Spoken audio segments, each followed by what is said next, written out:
Mohon maaf teman-teman, saya dulu lebih lama dari antum mengharamkan bank. 10 tahunan saya mengharamkan bank. Lalu sekitar tahun 2010, 2011, itu saya telat. Saya kemudian membandingkan beberapa fatwa ulama. Antum kan bukan ulama, saya juga bukan ulama. Maka kita rujuk ulama. Alhamdulillah Allah izinkan saya bisa menguasai bahasa ulama, yaitu bahasa Arab. Maka saya mengkajilah, membandingkan fatwa MUI kita dengan fatwa Darul Ifta dan beberapa fatwa di negeri Islam. Apa yang saya dapatkan? Yang saya dapatkan itu antum boleh berbeda, tapi jangan menghina saya. Karena menghina saya berarti menghina ulama-ulama yang di sana. Walaupun saya tidak masalah, saya dihina setiap hari juga saya terima, gak ada masalah, karena memang kita terhina di hadapan Allah. Tapi kalau menghina fatwa yang dibuat oleh ulama itu bikin saya marah. 2003 itu adalah tahun di mana ulama kita mengkaji kembali di Indonesia. Apakah riba itu mencakup perbankan yang sekarang? Karena nih teman-teman, pelan-pelan coba lihat. Di zaman Nabi, Allah menurunkan ayat haramar riba, mengharamkan riba. Oke? Dan ada beberapa macam riba. Ada riba nasi'ah, ada riba fadl, dan ada yang membaginya turunan-turunannya, tapi itu inti daripada riba. Kita menyebutnya riba jahiliyah. Allah mengharamkan riba. Tapi riba nasi'ah, riba fadl itu orang ini kan sifatnya, subjeknya di tahun 2003 kemudian merevisi kembali dan menjelaskan bahwa perbankan konvensional ataupun syariah ini tidak mutlak haram. Paling yang haram beberapa produk-produknya, bukan mutlak semua. Kenapa? Karena teman-teman, muamalat di zaman Nabi itu cuma 24 produk. Coba lihat di kitab-kitab fikih. Belum ada di situ namanya bank.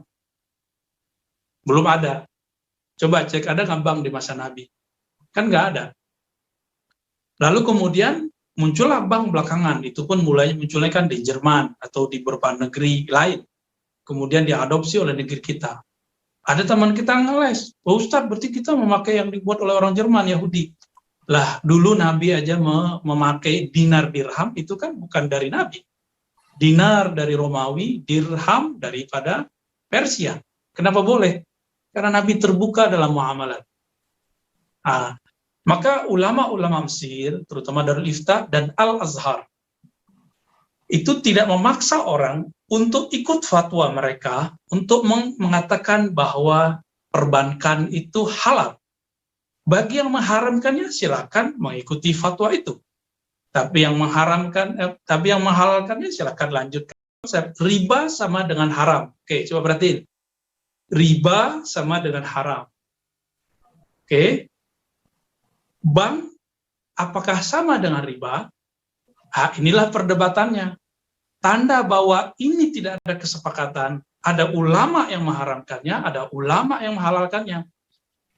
Tahun 82, Darul Ifta mengharamkan bank. Tapi kemudian terjadi pergolakan di akhir tahun 88, 89, 90 di Mesir. Syekh Tontowi, Syekh macam-macam ya. Mereka kemudian mulai secara pribadi tidak menyepakati hasil fatwa itu. Puncaknya murid-murid mereka di tahun 2003 kemudian merevisi kembali dan menjelaskan bahwa perbankan konvensional ataupun syariah ini tidak mutlak haram. Paling yang haram beberapa produk-produknya, bukan mutlak semua. Kenapa? Karena teman-teman, muamalat di zaman Nabi itu cuma 24 produk. Coba lihat di kitab-kitab fikih. Belum ada di situ namanya bank. Belum ada. Coba cek, ada nggak bank di masa Nabi? Kan nggak ada. Lalu kemudian muncullah bank belakangan. Itu pun munculnya kan di Jerman atau di beberapa negeri lain. Kemudian diadopsi oleh negeri kita. Ada teman kita ngeles, Ustadz berarti kita memakai yang dibuat oleh orang Jerman yang belum tentu riba, maka dia bukan haram. Nah, kenapa ada orang mengharamkan riba? Karena dia orang yang mengharamkan perbankan, maaf ya, karena dia menyamakan perbankan dengan riba. Kenapa ada orang menghalalkan perbankan? Karena dia tidak menyamakan perbankan transaksinya dengan riba. Antum boleh ngomong, Ustadz, itu udah pasti sama. Silakan, berarti ikut fatwa yang mengharamkannya.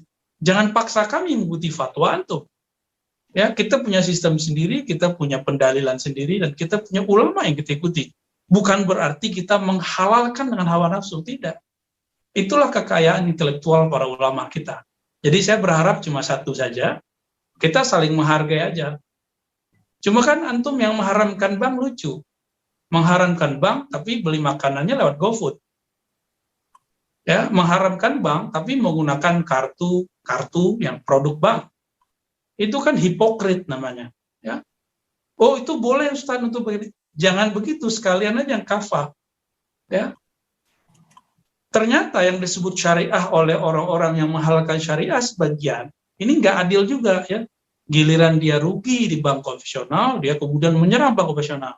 Belakangan kan ada yang merasa dirugikan oleh bank syariah, menyerang juga bank syariah. Jadi sebenarnya standar syariah antum apa sih? Sesuatu yang merugikan kita. Terus kalau merugikan mereka gimana? Dan coba tanya teman-teman, di sini kan ada teman-teman OJK. Kalau ada orang telat bayar, itu yang kena beban kan bukan hanya si yang berutang,